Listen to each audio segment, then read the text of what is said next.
All right. So welcome again to the Legacy Project. We're excited to spend time with you. My name is Chad Reyes. Dan Scott is going to be joining us in a moment. And we're excited today to spend time with you. As you can probably see in the background, my wife and I had gotten away. We needed some downtime. So we are in Aruba right now. So we are doing our Legacy Project from Aruba and trying to get some downtime. It's been a crazy, intense year, like I'm sure for many. And this is the first time I've really been able to get away and kind of just recharge my batteries. So I'm glad. I'm happy that you can kind of enjoy a little bit of the scenery with me. And I'm also excited to discuss today what Dan and I are going to be sharing. As many of you know, the Legacy Project started out in the very beginning of the pandemic.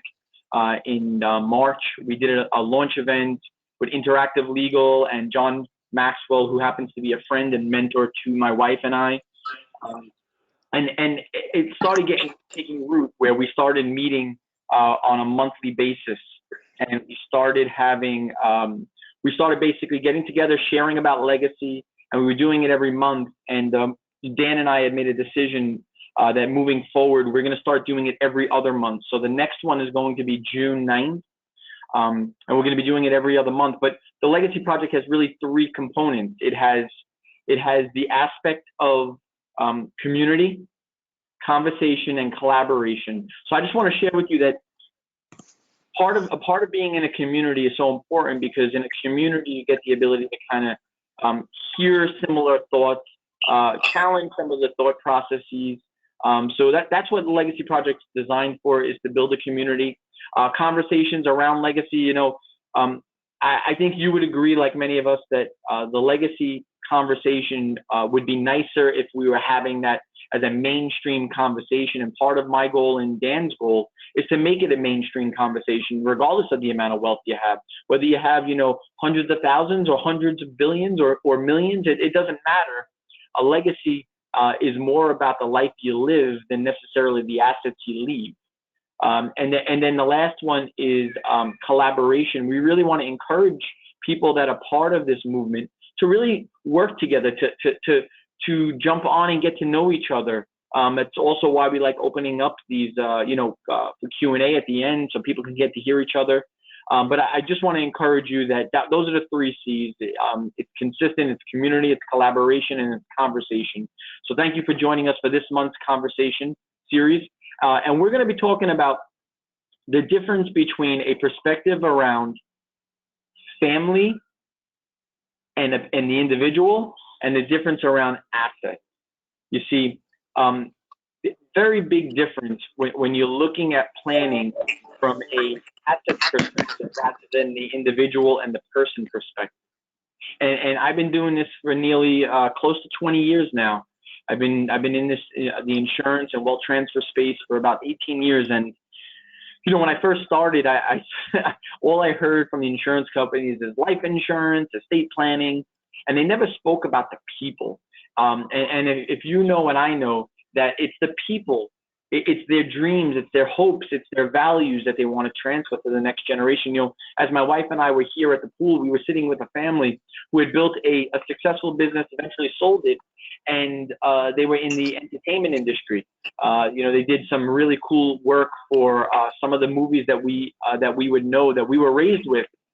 They did all of the motion for those movies, and they were talking about their estate planning. And as I was hearing what they were saying, it was awesome that they did their planning. But as I started asking questions, I realized that they did estate. They didn't do legacy planning. So Dan and I today are going to jump on, and we're just going to talk about this. And at any point, feel free to raise your hand. We'll open you up, open up the mic, and you can jump in. But we're going to jump in. So Dan, I don't know if you want to share a little bit before we get started in our conversation today. I do not have anything to add to that wonderful introduction. I apologize. I cannot seem to get my screen activated here. So let's just jump right in. That's okay. That's okay. It happens. The good thing is that technology, whether it works, all of it works, or some of it works, the show goes on, so we'll continue. And our goal today is to provide value to everyone that's on here.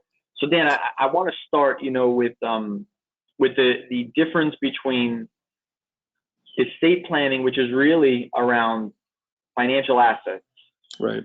and legacy planning, which is really around the person. And it's a big difference. I'd love to get your thoughts on there, and let's jump right in. Yeah, I think, that point and that distinction is at the center of what it is, we're trying to accomplish through this conversation. The idea of an estate is, by definition, it is what you own, right? It is traditional assets in the sense of financial assets and things like that. The term legacy, what you realize is when some people use that term, there is a definition of legacy that is sort of tied to financial legacy, which really just kind of, speaks to generational wealth in a purely financial sense. Legacy, I think, Chad, as you and I use it, and when we talk about legacy planning, is more of an everyday usage of, what is someone's legacy?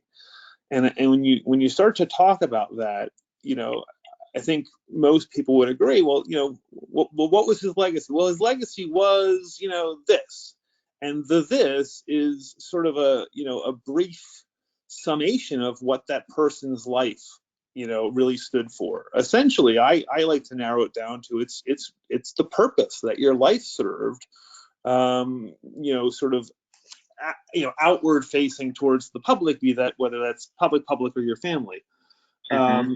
And so I think that's the starting point, is that, when it comes to legacy planning, what we're trying, the first step is to distinguish the concept of financial assets from this bigger concept of purpose, so that at least when we talk about estate planning as it relates to, on what happens on death, but we're not just trying to preserve financial aspects, but we're trying to preserve the purpose that person's life served. And then the very quick next step that I think is critical, and again, sort of at the center of why traditional estate planning has historically failed, right? The statistics of the 70% chance that wealth is lost by the third generation and all that. Is that legacy planning, once you understand it to mean a life purpose, well, it very quickly becomes something that you can be proactive about, right? So legacy planning becomes less about planning for death and taxes and much more about planning for life and purpose, right? Yeah. And you can, and that's the key distinction. And I also think it ultimately solves the problem of financial assets being squandered. But that I think, from an industry perspective, it would be great to start to change the conversation and the language used and the meaning behind that, to say, as advisors, I certainly don't think it is our job merely to, preserve what tangible financial and intangible assets that somebody has during their life. I'm much more interested in helping them accomplish live a successful, happy life that fulfills their life purpose, and then putting in place, what happens with all of that on their death. So it's, but you're starting from a life planning perspective, not a death planning perspective. It is proactive, not reactive. Yeah, Dan, I think like I mentioned earlier, we've been serving families for nearly 2 decades. And, in the earlier part of my career, it was very simple. What do you have? Who do you want it? How much insurance is needed? What's the estate tax that, limits and stuff? But as I've matured, as I've grown, I really, what I try to do now, and I think it's important for everyone who's really talking about legacy planning, is knowing that everyone has a story that's inside of them. And that story is very different. So like what my legacy and what I want my legacy to be is very different than what necessarily you do, Dan, right? So it could be similar in certain aspects and totally different in others, right? And I think as advisors, and the thing that I've seen and I've struggled with, if I could be quite, transparent, in the earlier years, I struggled with this, was how do I draw out of people what it is that's inside of them, those dreams that they have, so that they can be more intentional. And my friend and mentor John Maxwell always says this. He says that good intentions is a lot different than being intentionally good. And I think a lot of times when clients come to us, we do a lot of work in the accounting world. We do a lot of work with attorneys, wealth management, family offices, and I think a lot of the times when we come in, I think we get brought in because I'm able to hear what they're saying, and sometimes the clients have a hard time articulating it with their mouth, and our job is to be able to kind of draw it out of them, right? Like, well, I think I heard this, and one of the techniques and one of the things we use, and I'll share this with all the advisors, it's something we call echoing. So you may want to just write this down, jot it down, because it's helped us tremendously. It's where I echo back to the person what I believe I heard them say. That kind of goes like this. So it sounds like this. It sounds, Mr. Jones or Mrs. Jones, I think I heard you say that you really wanted to make sure that the assets, when they're left to the kids, don't ruin the family. Is that accurate? And when I use the echoing, they could say, well, now that's not actually what I meant, Chad. What I meant is, and now we're in a dialogue. I think as advisors, we often want to show how smart we are. And I don't think people care how smart we are until they know how much we care.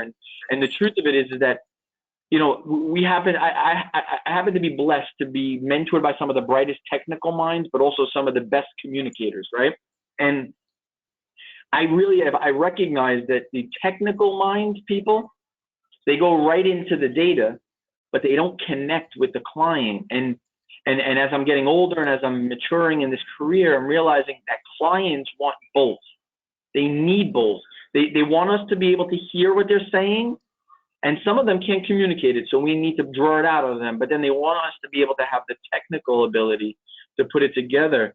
And I think that, you said this, Dan, and the blurb that you wrote, I was reading and I thought it was awesome, is that we are all different. Every single one of us has different passions, has different competencies. As advisors, we can't just say every plan is the same. We take, 11.75 million, times it by 2, take the rest of it, throw it into, different types of, insurance planning vehicles or trusts to shrink the estate. That's great. But why? Why? And I want to encourage you that look at the word why as the most powerful word you'll ever use with your client. It's that conversation that has changed my career. Yeah. Why do you feel like that? Dan, why do you feel like that? Dan, tell me more about that. So I think when we're looking at estate planning and we're looking at legacy planning, we got to look at who are the people, what are their purpose, what are their passions, what are their competencies, what do they want for their legacy, and then what financial assets do they have that when we couple them together could be really powerful. So I just love to hear. Yeah, I mean, it's interesting. The thing that I struggle with most pursuing this is that, a lot of what we're talking about is somewhat contrary to how we're raised and what we're taught. And so culturally, and maybe this is changing, but I'm sure there's plenty of people on the phone who their job right now, they probably don't feel like it's their purpose in life. Yeah. And to me, that's what we're trying to sort of fix. And it gets into, some pretty heavy, deep conversation. And most of the time it hits upon, in some sense, spirituality. But, when you talk about purpose, and this comes back to that uniqueness, and I published a piece today on our blog about, what it means to be creative. Purpose, it's not just having, there's a difference between having a purpose and your purpose. And there's a lot, there's a lot of conversation around, peak performance and human optimization and happiness and all of these different studies that are going on sort of, and everywhere from neurobiology to positive psychology and all this other stuff, which if anyone on this call hasn't at all ever touched on those subjects, I think it does wonders for understanding people in this business, even though it's somewhat off topic from a technical skill perspective.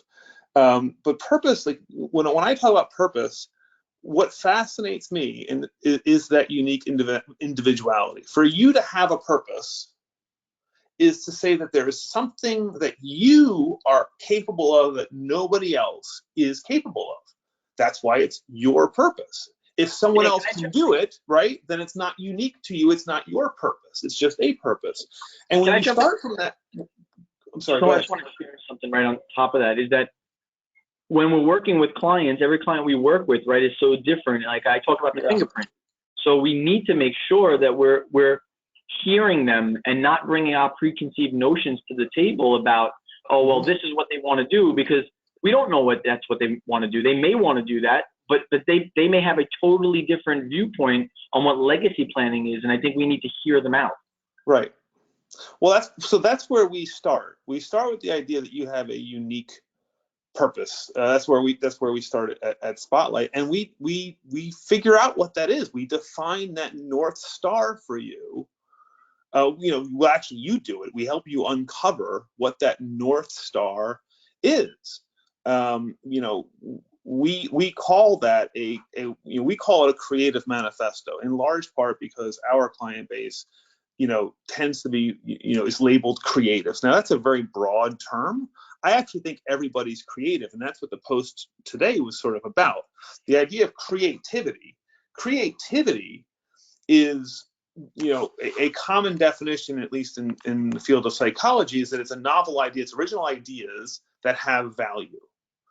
And if you think about that, everybody is capable of that.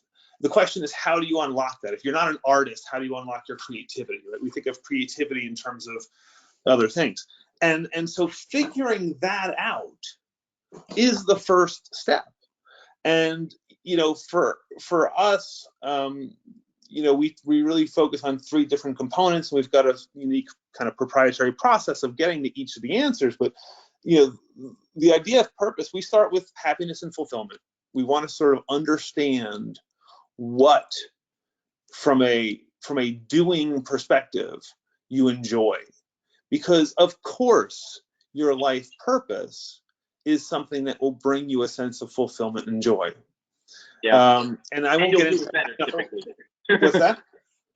People who have a passion for what they do, they also, and I think many of the people on this call that come in every month, right, talking about legacy, you'll have a passion for what you do. And when you have a passion for what you do, you typically do better than the person who doesn't have passion. 1,000%. Well, so it's, just to jump to, sort of the conclusion of the post I put up today, the idea is, at some point, how do you find this, right? There's something that we call it your soul source. The idea is, when you get to that purpose, there is potential, essentially, the moment before you come into existence. There's your nature, and then it sort of lives through nurture, and you have to try to get to your purpose has to transcend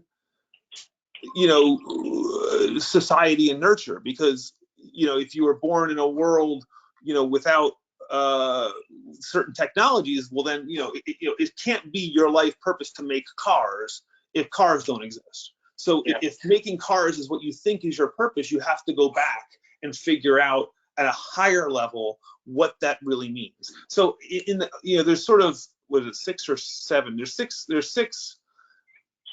dots I talk about connecting when it comes to how do you find what this purpose is. And the first is before you jump into that, I think the key though is that legacy planning is tied to purpose. I just want to make sure that everyone here on the call today and everyone who will watch this video on our YouTube channel, they understand that the reason why we're talking so much about purpose is because purpose is tied to fulfilling a legacy, right? And living that legacy. it's very difficult to live the legacy and really be intentional with that if we're not fulfilling our purpose. So I kind of want to bridge the gap and kind of make it, bring that all together. Yeah, I mean, generally, right? Everybody, let's say on this call is some type of an advisor. The point would be that all of our advice should be geared towards accomplishing the purpose once it's defined. So when you're investing your dollars, and it's like, and even today in the world of sort of goals-oriented, investing and financial planning, the goal, right, should be less retirement and more purpose. And figuring out what that purpose is and how do we invest towards accomplishing that. And when we talk about investment, it's not just investing your financial assets, but it's investing your human and your creative assets, these other less tangible resources that you have. But so just to get to the if the first step is to define your purpose, how do you do that? And that, and the point is, it is impossible to get outside of your life in terms of your life circumstances. So you have to sort of look at certain, dots and try to connect them. And it starts, like I say, a great place to start is your natural ability or talent, because obviously if there's something, that you are naturally born to do, it might be reflected through, your natural talents. You don't ignore those. Certainly your passions, which is another sort of natural inclination, just things that you are interested or passionate about. Obviously, following those makes sense. Then we start to get into things like kind of like reverse engineering your life. Like take a look at your life and key moments and lessons and your perspective on those, and have these deep conversations, because through those you'll start to get a sense of the lens through which you see the world, your client sees the world. And that lens is their unique creative lens. Right, so it's more dots to connect, and then it becomes about always thinking beyond society, which is sort of the building cars aspect. Right, your purpose can't be tied to something that is within social structures in that sense. Also think your purpose isn't something that can be accomplished. Right, so to sort of think infinitely in that sense. Right, the example I use there is, some people might think it's my purpose, to solve world hunger.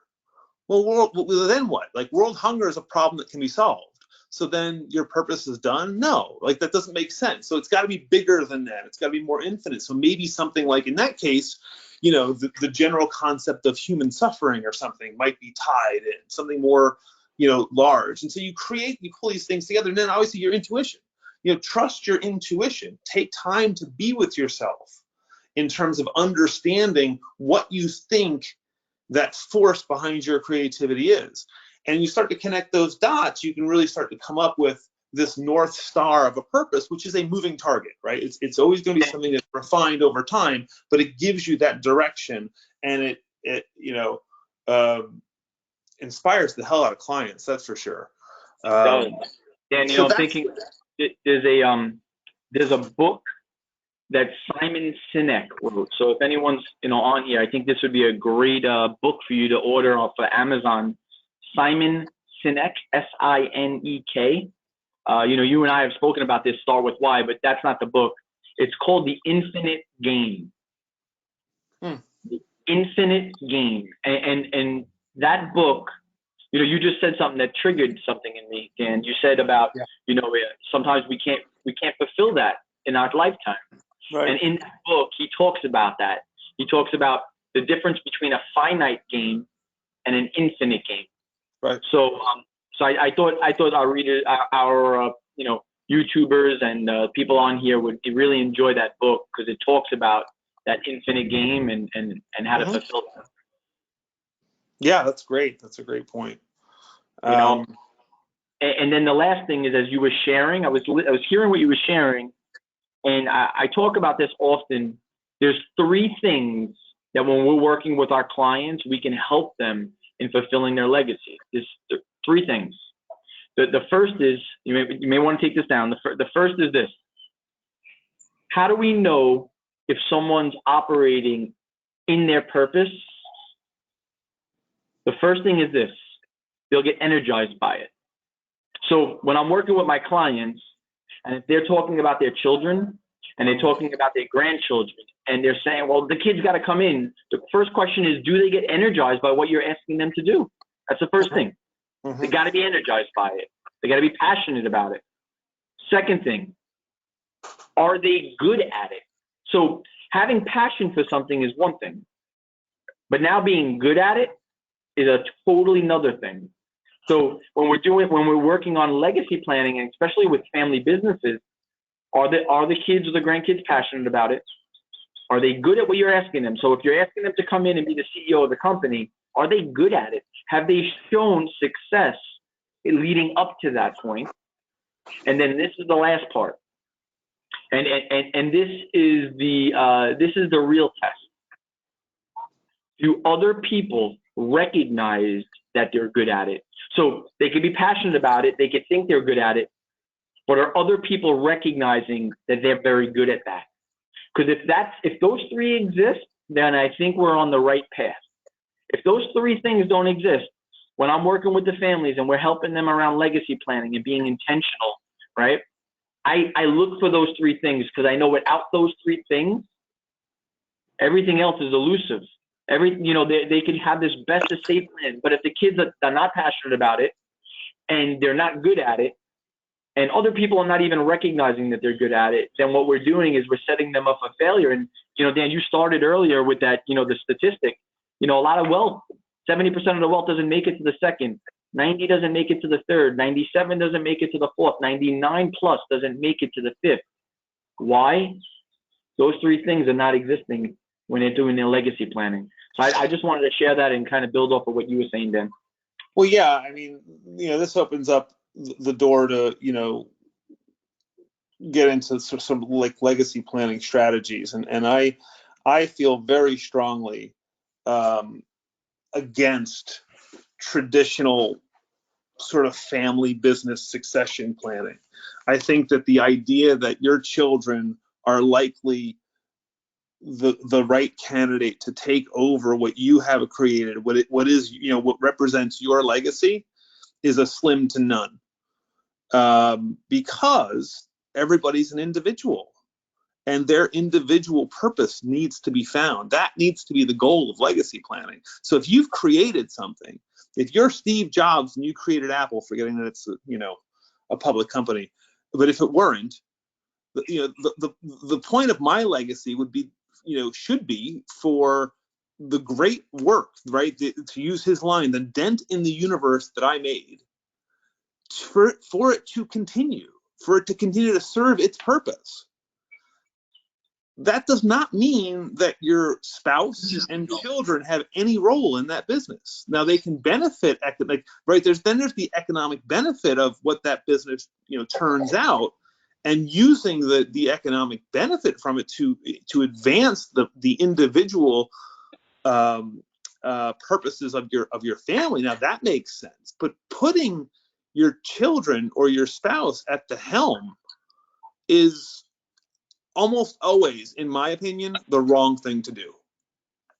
Plain and simple. Yeah. That's another cultural, if you think about it, that comes from, maybe this is a cultural shift, but the idea of the patriarch or the matriarch, what is that really about? It's really about celebrating the one person who built something. It's about their individual legacy at the end of the day. Well, Dan, can you hear me? Because my the speaker disconnected, so I don't know if you can hear me.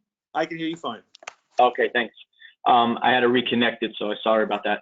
Yeah. What's interesting though is, and then I want to open up the line if anyone has any questions. So I have a nephew. I may have mentioned him on one of our legacy projects. I have a nephew who's 12 years old, right?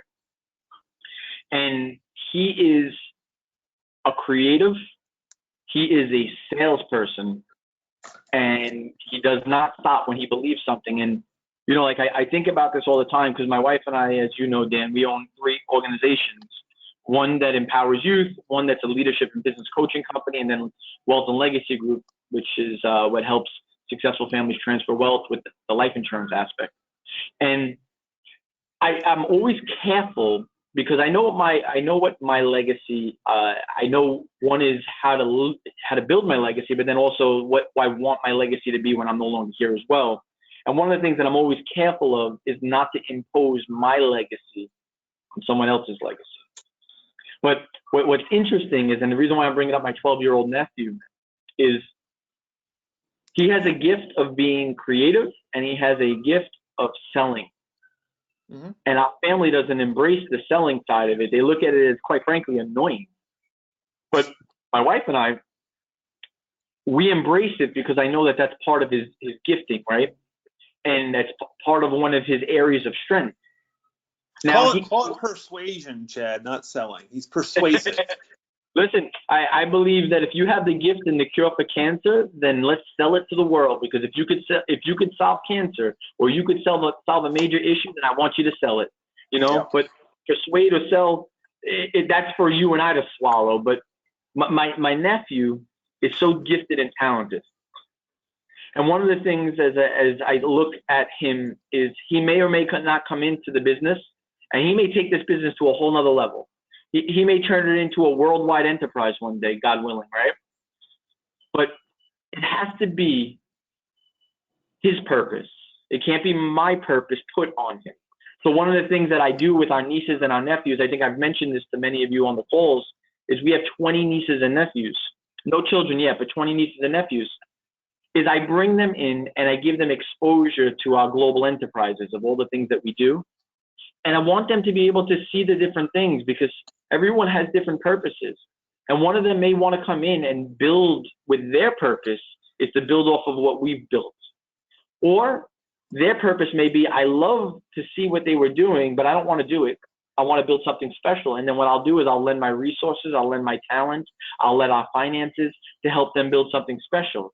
But it's important when we're working with clients to help them recognize that each of their children, grandchildren, whoever's coming into the businesses or not coming into the businesses or transferring wealth, we want to use the resources as fuel, not to burn them up and create this fire that literally ruins everything in the family. And right. One of the things and the reason why I'm bringing this up to advisors is sometimes we say, well, listen, you got the resources.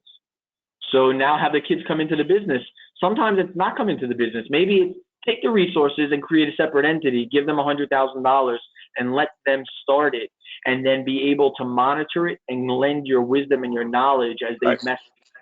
Because I'm a believer that the best way to success is fail fast.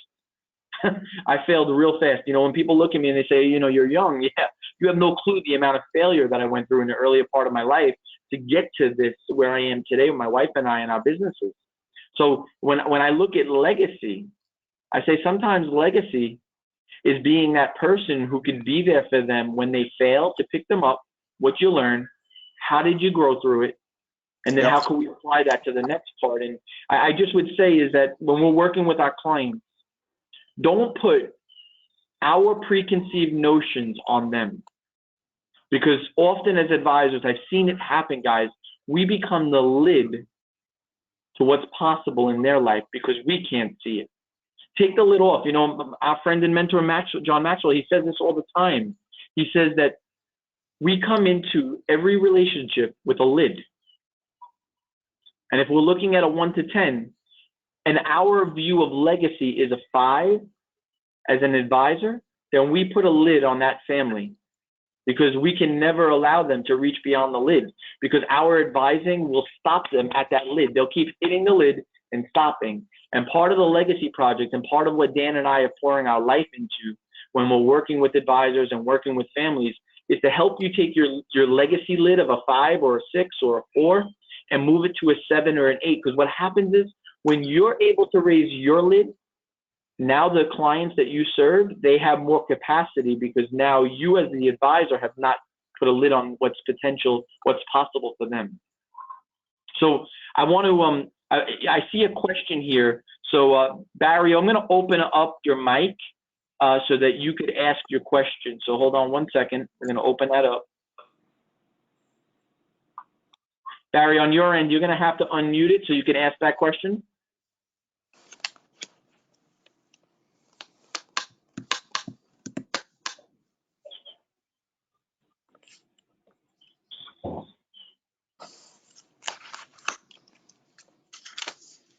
Oh, I see that. Sorry about that. I see. I can't talk on the microphone. My method for starting these conversations is to ask my client to tell me about his or her grandfather or grandmother. I love that. If even still alive, and then ask them how they want their grandchildren to remember them. That's awesome. You know, that is so important because sometimes when you talk about the word legacy, Barry, it's so big and it can be so overwhelming for people, right? Because it's kind of like, how do I fulfill that? That what you just said is important. You know, I also when I first started in the business, I was 23 years old at the time, and I had went through this exercise that really helped me, and I wrote out my eulogy, which was really crazy at 23, 24 years old to write your eulogy, but it helped me. To your point, it helped me realize what was it that I wanted. And what did I want? How did I want my legacy to be while I was living, and then ultimately when I was gone? And then I started at 24 years old. I started building that, right. And part of my legacy is for me to invest in people. I love investing in people and helping them fulfill their purpose and their calling and do something special. So I love that. I love how you stated that though, because how do you want your grandchildren and children to remember you? That's important, powerful. Thank you, Barry, for sharing. If anyone has any questions, you could raise your hand, and we'll open up your mic. And in the interim of that, we're just going to continue the dialogue with Dan and I. Dan, I have a question for you. So, Sure. You've worked at some pretty large law firms. I don't need to throw the names out, but people do. If they look at your background, it's been 3 or 4 pretty substantial firms. I am still recovering. Go ahead. However, what has been when you were working at these firms, right? And working with some of the families. I'm not asking you to share the families. I know there's confidentiality parts there, but some of these are global brands that people would know. Mm-hmm. What was the struggle that you saw them going through as they were talking around legacy? Because I know your story. You and I have gotten to know each other over the years closely. And part of your struggle was obviously the billing methods and everything, but also helping people with their legacy. What are some of the things that you saw these families struggle through as it pertains to legacy? Well, quite frankly, the biggest problem was that legacy wasn't commonly part of the conversation.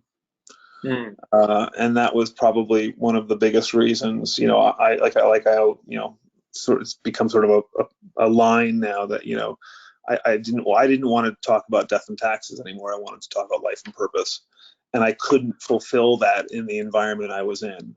That's not a judgment on anyone. It's just it's just a reality, and I think there's probably as many lawyers and advisors and people who hear what we're saying and think that that's not our job and not what they want to do, and that's fine, and then there are others who want the industry to sort of go in this direction, and there's also there's other sort of factors there, right? There's sort of an old guard and a new guard, and there's a generational kind of issue, I think, happening in all of these different industries that revolve around wealth and estate and tax and all that other stuff. Yeah. And so that, I think, is part of the tension. And so a lot of those families are raised, again, this is like I said earlier, we're not necessarily taught to think this way. They were taught to think, how many I don't want to say families, but certainly like individuals, like grantors, right, or the patriarch, the matriarch. It seemed like their sole focus was not paying taxes. That's all they cared about in everything that they did. And I'm just not wired that way. And so, that's, and I don't know if we can, I think it's part culture and other things, but that's tax planning is important. It is very important, but you can't put the tax cart before the horse. And tax planning, at the end of the day, is purely a focus on the preservation of financial assets. I mean, to overly simplify it, I don't want to pay taxes because I want to keep more of my money in property.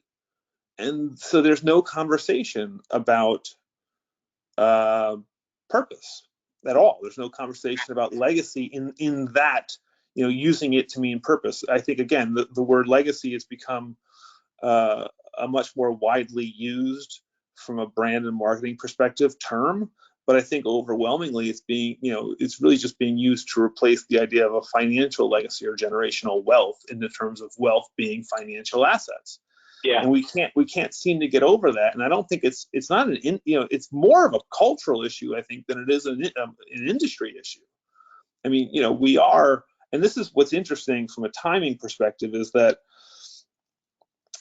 we are a country built on capitalism and the power of the dollar, right?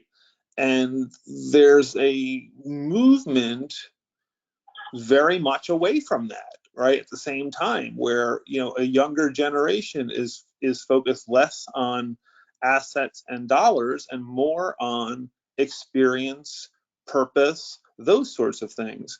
And so part of, I think, the reason this conversation is able to happen right now is because there is that that shift towards a purposeful life and being purposeful. And I think that is reflected in a lot of different areas of our culture and society today. And I think it's time that the advisor industries of that manage money and plan your life and all of that, structure your legally your life, and we need to be mindful of that and be prepared to plan with it. And I mean, maybe it's not maybe someone doesn't care about purpose, and that's their decision, right? And if that's the client you want to work with, and that's the business you should build, and you should apply the strategies that preserve their assets only. But well,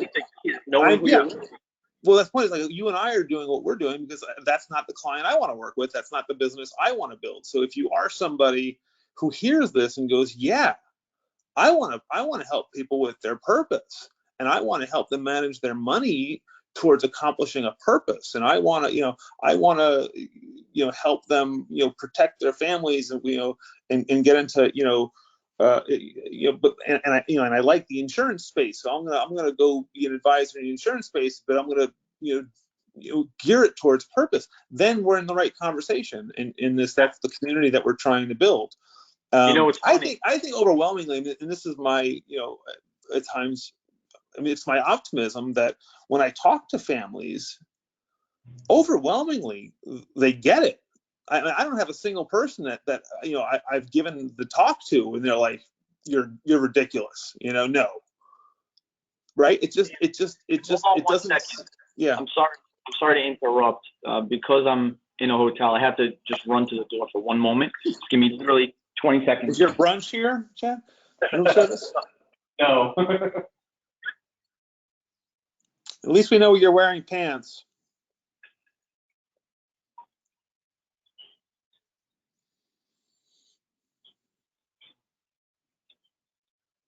My wife was here, and if I didn't get up, I had the key for the room. So sorry about that. In my experience, this is over. Yeah. So what I was just saying is just in my experience, when you have this conversation and the reaction is like I said, it's 100% on board. And then the question, if there's any pushback, it tends to be like, well, how do you do that? Or that sounds too good to be true, right? Like, and that's where you can explain.